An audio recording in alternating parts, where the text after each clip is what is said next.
There is something almost no one realizes, and perhaps you have never truly thought about it deeply. Most of what you believe to be true did not originate in you. Your fears, your certainties, your opinions, your insecurities, your ideas about who you are and how the world works. Almost all of this was built slowly over time, silently, experience after experience, conversation after conversation, interpretation after interpretation. And the most remarkable part is that after some time, you began to call all of this me. But is that really you? Pause for a moment and observe. How many thoughts passed through your mind today that you did not choose to think? How many memories appeared suddenly without warning? How many worries arose even when nothing was happening at that moment? Thoughts arise on their own. Ideas appear uninvited. Emotions emerge without conscious choice. And yet, most people live believing that all of this defines who they are. But what if I told you that your mind does not show reality as it truly is?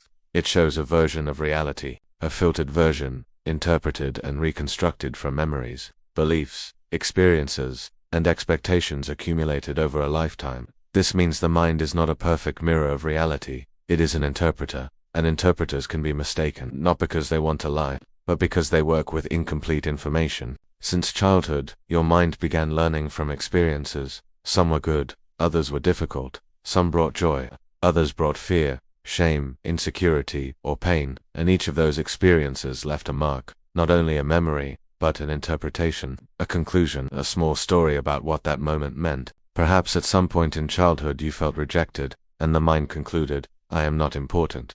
Perhaps you failed at something and concluded, I am not capable. Perhaps you were criticized and concluded, I must be perfect to be accepted. Those conclusions were not absolute truths, they were interpretations made by a mind still developing. But over time, those interpretations began to repeat, and what repeats begins to feel true. And what feels true begins to shape how you perceive the world. Little by little, the mind begins filtering reality to confirm what it already believes. This happens automatically, almost invisibly. You begin noticing more of what confirms your beliefs, and less of what contradicts them. And in this way, the mind builds a reality that is consistent with its own stories. But consistent does not mean true. Now consider something deeper. If the mind interprets everything, then much of your life experience may be guided not by reality itself, but by your interpretation of reality. This means two people can live exactly the same situation and have completely different experiences. One may feel fear, another may feel curiosity, one may feel failure, another may feel learning. The external event is the same, but the internal experience is completely different, and that internal experience influences decisions. Decisions influence actions. Actions influence outcomes. And so, little by little, the way you interpret reality begins to influence how your life unfolds, not as magic, but as a deeply real psychological and perceptual process. And this is where something important begins to appear. If the mind interprets, and if interpretation can be distorted, then blindly trusting every thought can be dangerous, because not every thought is true. Not every emotion reflects reality. Not every certainty is correct. Perhaps you have believed something with absolute certainty, and later discovered you were mistaken. Perhaps you have feared something that never happened. Perhaps you have suffered over something that existed only in imagination.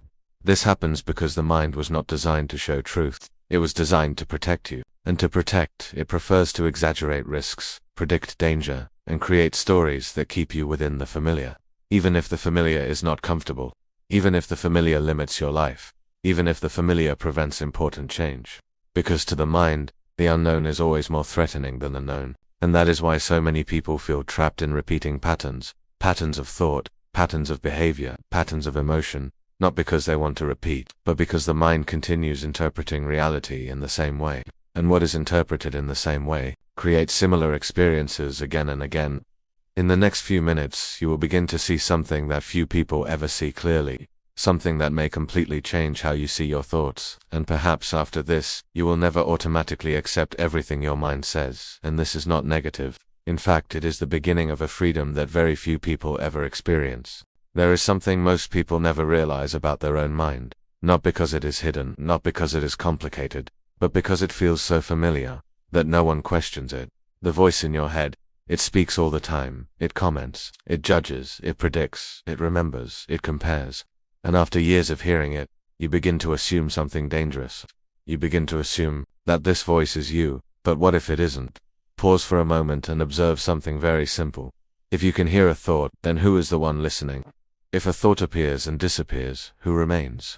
This is where the illusion begins to crack, because thoughts come and go, but awareness stays. And yet, from childhood, most of us were never taught to see this difference. We were taught to believe our thoughts, to obey them, to identify with them, and slowly the mind stopped being a tool. It became a prison. Think about this. A thought appears in your mind. I am not good enough. Where did it come from? Did you consciously create it? Did you decide to think it? Or did it simply appear, on its own? Most thoughts arise automatically. They are echoes of the past. Fragments of memory, interpretations that were formed long ago, and once they are formed, the mind repeats them, again, and again, and again, not because they are true, but because they are familiar. The mind prefers what is familiar, even if it is painful, because familiarity feels safe. Now here is something even deeper. The mind does not experience reality directly, it experiences reality through interpretation. Two people can live the same moment, and leave with completely different stories. One sees rejection, another sees indifference, another sees freedom. The event was the same, the interpretation was different, and interpretation is what shapes emotion. Emotion shapes perception. Perception shapes reality. This is why two lives, starting in similar circumstances, can unfold in completely different ways, not because the world changed, but because the inner narrative did. But here is the part few people understand.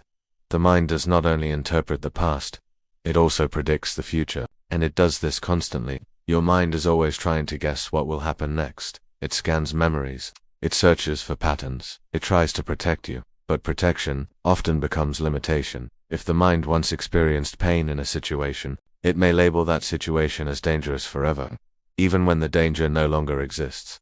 This is why some people fear speaking, fear loving, fear changing, fear beginning again, not because the present is dangerous, but because the past left an imprint, and the mind mistakes memory for reality. Now notice something subtle. The mind doesn't just remember events, it remembers emotions, and when it recalls a memory, it recreates the emotional state. Your body reacts as if the past is happening again. Your heart rate changes.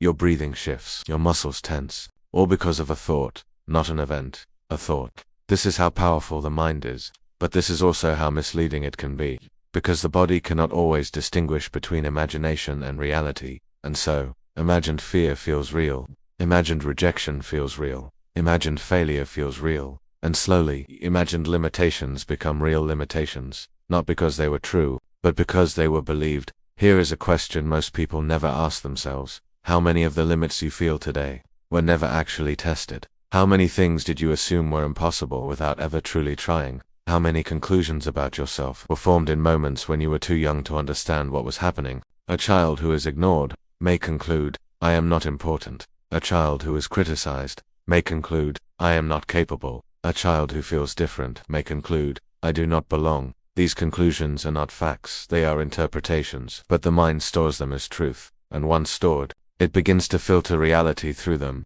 You begin to notice only what confirms the belief. You overlook what contradicts it, and the belief grows stronger. Not because it is true, but because it is repeated. This is how the mind builds a reality that feels solid, but is actually constructed, layer by layer, thought by thought, interpretation by interpretation. And one day, you wake up inside a life shaped by conclusions you never consciously chose, a personality built from survival strategies, a self-image built from fragments of memory, and yet, something inside you feels that this is not the whole truth. There is a quiet awareness that observes all of this, an awareness that does not judge, an awareness that does not fear, an awareness that simply sees, and that awareness is not the mind, it is deeper than the mind, and the moment you begin to notice it, something begins to change. Because the mind can only control you, as long as you believe every thought it produces.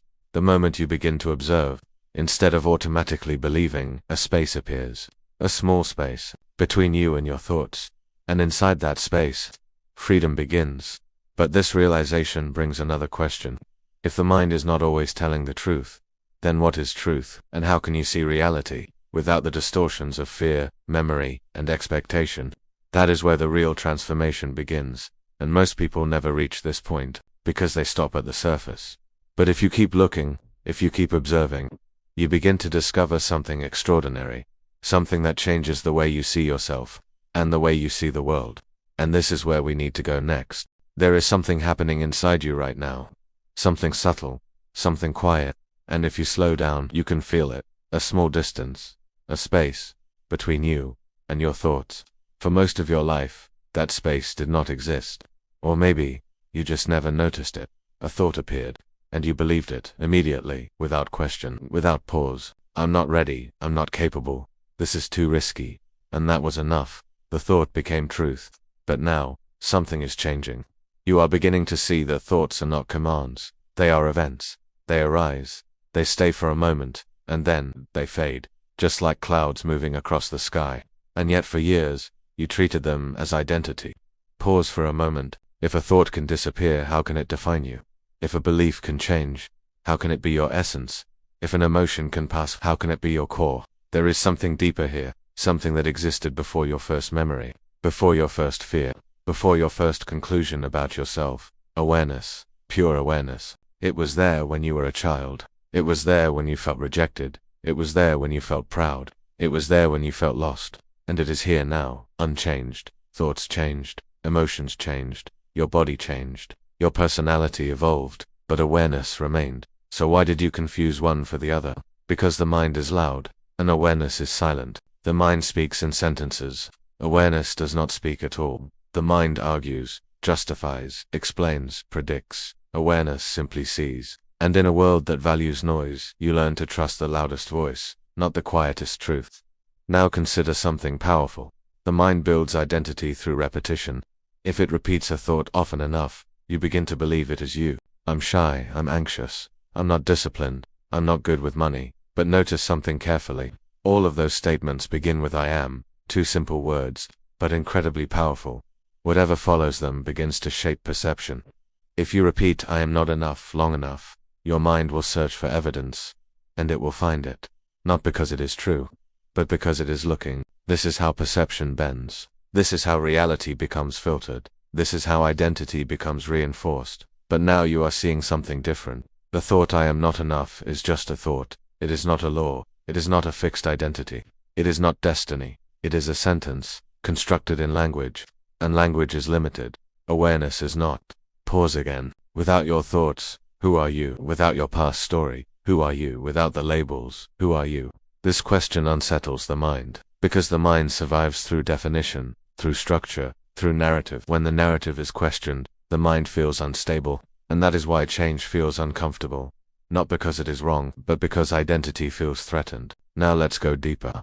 If identity was built through repetition, it can dissolve through awareness, not by force, not by pretending, but by observing. Every time a limiting thought appears and you notice it instead of becoming it, something shifts. Small, subtle, but real. You create space. And inside that space, freedom begins. Most people try to change by fighting thoughts, but fighting strengthens them. What you resist persists. What you observe softens. When you observe a thought without reacting, you weaken its authority. And slowly, patterns begin to lose power. Not overnight, not instantly, but gradually. And gradual transformation is deeper than temporary motivation. Now consider something even more profound. If awareness is constant, and thoughts are temporary, then your true nature is not fragile. It is not broken. It is not incomplete. It is stable, open, silent. The mind, with all its fears, is simply activity within that openness. You are not the storm, you are the sky. Storms move, storms pass, storms dissolve, but the sky remains. So instead of trying to silence your mind, observe it. Instead of trying to become someone new, notice who you are beneath the noise. Instead of trying to fix yourself, see what was never broken. When you realize you are not your thoughts, you stop reacting automatically. You begin choosing consciously. And that is where real change begins. Not in forcing positivity, not in denying fear, but in seeing clearly. Seeing that thoughts are tools, not masters. And there is one more layer. If awareness exists only now, then the present moment is the only place you truly live. The mind lives in memory, in projection, in prediction, but awareness lives here. And here, there is space. And in space, there is possibility. Now imagine this. If you stopped believing every limiting thought, what would change? What action would you take? What risk would you consider? What truth would you finally speak? What version of yourself would begin to emerge? Not the one built from survival, but the one built from clarity. This is not about becoming someone else. It is about removing what was never you, layer by layer, thought by thought, belief by belief, until what remains is something simpler, something quieter, something real.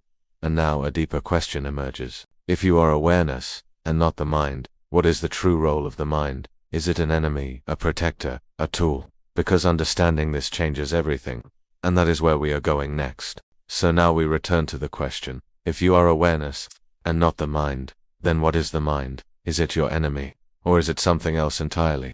Most people try to fight their mind. They try to silence it, control it, dominate it. But what if the mind was never meant to be destroyed?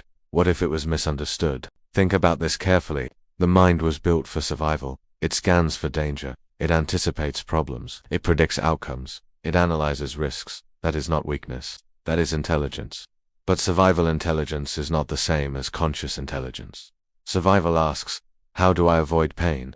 Consciousness asks, what is true? Survival asks, how do I protect myself? Consciousness asks, who am I beyond protection? And when survival runs your life, everything becomes threat management. Rejection becomes danger. Failure becomes danger. Uncertainty becomes danger. Even growth can feel like danger. So the mind steps in. It says, stay small, stay safe, stay predictable. And if you don't understand this mechanism, you will think the mind is sabotaging you, but it is not sabotaging you. It is protecting an outdated identity. An identity formed when you were younger, more vulnerable, less aware. The mind still thinks you are that version of yourself. And so it keeps reacting based on old data, old conclusions, old interpretations. But you are not that person anymore. You have grown, you have evolved, you have expanded, yet the mind is still operating from memory. This is where awareness becomes powerful. Awareness does not erase the mind. It updates it. Awareness does not suppress fear. It sees fear clearly. And when fear is seen clearly, it loses distortion. Because most fear is not about the present moment. It is about remembered pain, or imagined futures. Rarely about now. Look around you right now. In this exact moment, are you in danger? Or are you inside a story about danger? This distinction changes everything. Because the mind cannot tell the difference between imagination and reality. If you imagine rejection vividly enough, your body reacts. If you imagine failure strongly enough, your nervous system responds. The mind sends signals, the body obeys, and suddenly, a thought becomes physical tension, a prediction becomes anxiety, a memory becomes identity. But awareness interrupts this chain. Awareness sees the thought, and instead of merging with it, it observes it. That observation creates space, and in that space, choice becomes possible. Before awareness, reaction is automatic. After awareness, reaction becomes optional. That is the shift. Not eliminating the mind, but changing your relationship to it. The mind is a tool, a powerful one, but only when it is guided by awareness. Without awareness, the mind repeats the past. With awareness, the mind becomes creative. Without awareness, the mind protects identity. With awareness, the mind builds possibility. And here is something deeper. The mind is not designed to make you fulfilled. It is designed to make you survive. Fulfillment requires presence. Presence requires awareness. And awareness requires stillness. Which is why silence feels uncomfortable at first. Because in silence the mind has less control. In silence you begin to see patterns. You begin to notice repetition. You begin to detect fear before it becomes behavior. And once you see the pattern, you cannot unsee it. That is the beginning of liberation. But here is the paradox. The moment you begin observing the mind may try harder. It may become louder, more persuasive, more dramatic, because identity feels threatened. And when identity feels threatened, the mind increases volume. This is not regression. It is resistance, and resistance means transformation is near. So instead of reacting, watch. Instead of arguing, observe. Instead of suppressing, understand. The mind is not your enemy. It is a survival system running outdated software. Awareness is the update, and when awareness expands, the mind reorganizes, not through force, but through clarity. Now let me ask you something deeper. If your mind has been protecting an old version of you, who would you be without that protection? Not reckless, not careless, but free from unnecessary defense, free from imagined threats, free from rehearsed limitations. What decisions would change? What conversations would shift? What risks would feel possible? This is where awareness becomes power. Not power over others, power over reaction, power over automatic identity. power over unconscious repetition. And when that power stabilizes, you stop living from memory and start living from presence. And what happens next is something most people never explore. Something shifts when you stop fighting your mind. Not immediately, not dramatically, but subtly. You begin to feel less controlled, less pulled by every thought that appears, less shaken by every emotional wave, because now you are not inside the thought, you are observing it. And that changes the experience completely. Imagine standing in the middle of a storm. The wind is strong, the rain is heavy, everything feels chaotic. That is what it feels like to identify with every thought. Now imagine stepping back, not leaving the storm, but observing it from a distance. The storm is still happening, but it is no longer inside you. That distance is awareness. And in that distance you discover something unexpected. You discover that most thoughts lose intensity when they are not fed. When you stop arguing with them, when you stop proving them wrong, when you stop proving them right, when you simply watch, thoughts begin to pass more quickly, emotions begin to soften, reactions begin to slow, and something else begins to appear. Clarity, not forced clarity, not positive thinking, but quiet clarity. The kind that does not need to shout, the kind that does not need to defend itself. This is where transformation truly begins, not in becoming someone new, but in removing what was never stable, layer by layer. You begin to notice patterns before they control behavior. You begin to sense fear before it turns into avoidance. You begin to recognize self-criticism before it becomes identity. And in that recognition there is power, because awareness creates choice. Before awareness, you react. After awareness, you respond. And response is conscious. Now something deeper unfolds. If you are not your thoughts, and you are not your emotional waves, then you are something far more stable than you imagined. Something that does not collapse every time uncertainty appears. Something that does not break every time rejection is possible. Something that does not shrink every time discomfort arises. That something is presence. And presence is not passive. Presence is powerful. Because presence is not controlled by past memory. It is not controlled by imagined futures. It exists here, now, and when you live from presence, decisions change. You no longer ask, how do I protect myself? You begin asking, what is true right now? You no longer ask, what if I fail? You begin asking, what if this is growth? You no longer ask, what will they think? You begin asking, what feels aligned? That shift is subtle, but it is profound. It does not make you reckless, it makes you grounded. It does not remove fear, it reduces its authority. Fear may still appear, but it no longer commands. Because now, you see it as movement, not identity. And this changes your life quietly. You start taking small actions that once felt impossible. You start speaking with slightly more honesty. You start choosing with slightly more clarity. Not because the mind disappeared, but because awareness is leading. This is the real transformation, not dramatic, not loud, but stable, consistent, expanding. And here is something most people miss. The goal is not to eliminate thought. The goal is to recognize that thought is a tool. A tool can build. A tool can create. A tool can imagine. But only when the tool is not running the builder. When awareness leads, the mind becomes creative. When awareness leads, fear becomes information. When awareness leads, identity becomes flexible. And flexibility is freedom. Now pause. Ask yourself something honestly. If you continued observing your mind for the next month, what would change? If you stopped identifying with every limiting thought, what version of you would slowly begin to emerge? Not the version built from survival, but the version built from clarity, from presence, from conscious choice. That version is not far away. It is not hidden. It is not something you need to create. It is something you uncover, because awareness was always there, silent, watching, waiting. And the moment you recognize that you are never your thoughts, a new way of living becomes possible. But there is one final piece that most people never understand. A piece that determines whether awareness remains temporary or becomes stable. And that is what we explore next. In the quiet expanse, where the ocean meets the sky, we find a profound sense of peace. A journey begins, into the unseen. The rhythmic breath of the sea whispers ancient secrets, inviting us to look deeper, beyond the surface of reality. Each wave, a fleeting moment, yet part of an eternal flow. A dance of energy, vast and boundless, ever present. Consider the water's embrace, a mirror to the cosmos. Its depths hold mysteries, much like our own existence. From the grand scale of oceans to the smallest particle, energy flows, connecting all things in a delicate balance. This tranquil vastness is a gateway. It prepares our minds for the wonders that lie within and beyond our perception. The subtle movements, the play of light and shadow, all speak of an underlying order, a universal harmony. Let your mind drift with the currents as we begin to explore the invisible forces that shape our reality. The ocean's surface, a canvas of light.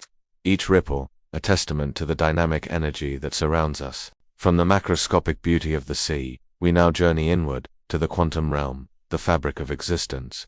Imagine a world where energy is not just a concept, but a vibrant, pulsating field, constantly in motion. These are the building blocks of everything, unseen yet profoundly influential.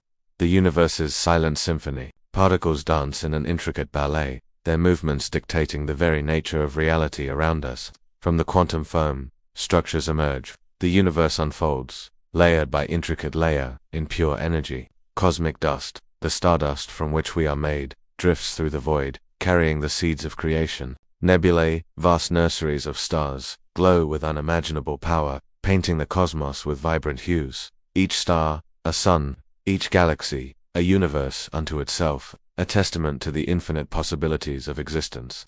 The universe is not empty, but teeming with subtle energy flows, connecting every star, every planet, every being. We are part of this grand tapestry, woven from the same cosmic threads, bound by unseen forces. The quantum realm reminds us that reality is far more fluid and interconnected than we often perceive. Every thought, every intention, a ripple in this energetic ocean, influencing the world around us. From the smallest vibration to the largest cosmic event, all are expressions of this fundamental energy. This journey through the quantum and cosmic invites us to expand our consciousness, to embrace the unknown.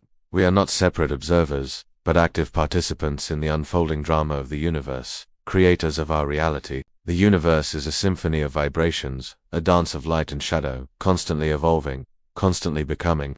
As we delve deeper, we find that the void is not empty, but pregnant with potential, a canvas for creation. Within this boundless expanse, order begins to manifest, forming structures of profound beauty and meaning. Geometric patterns, the language of the cosmos, reveal themselves, suggesting an underlying blueprint for existence.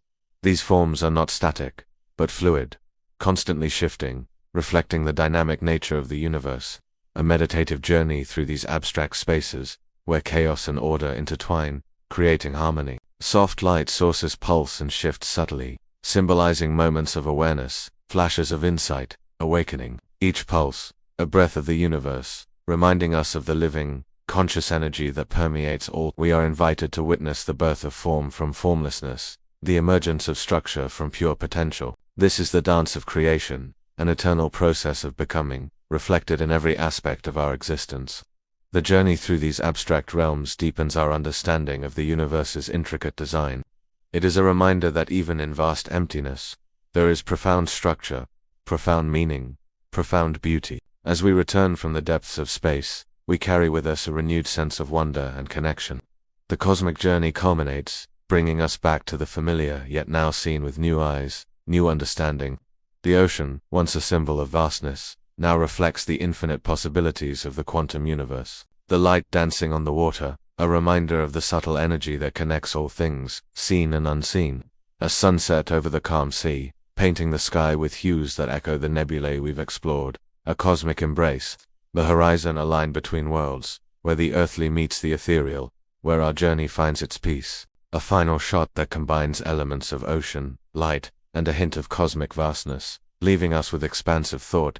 May this journey inspire a deeper connection to the universe within and around you, fostering peace and wonder.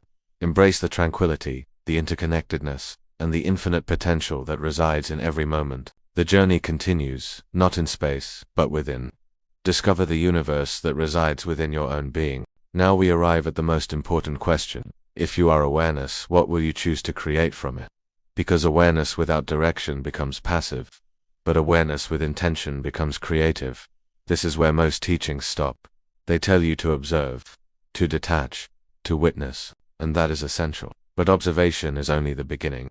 Once you recognize that you are not the mind, you regain authorship, you regain participation, you regain choice.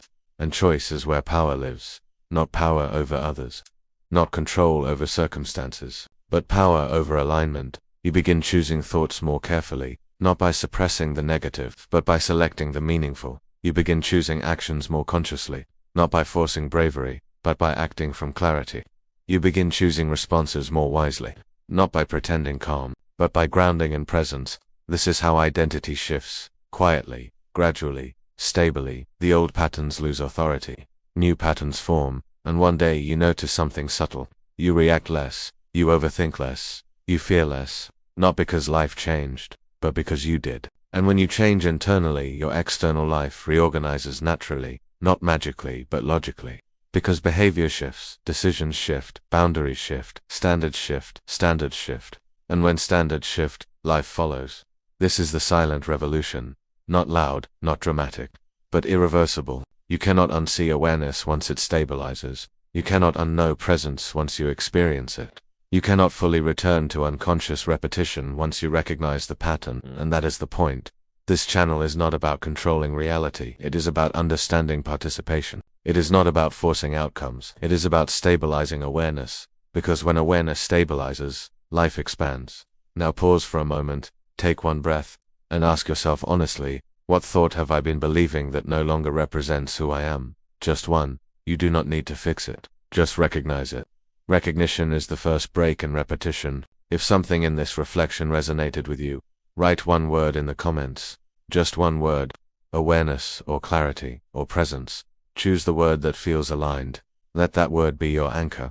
Because intention begins with naming, and naming begins with noticing. If this space feels meaningful to you, stay connected. We are not here to escape the mind, we are here to understand it.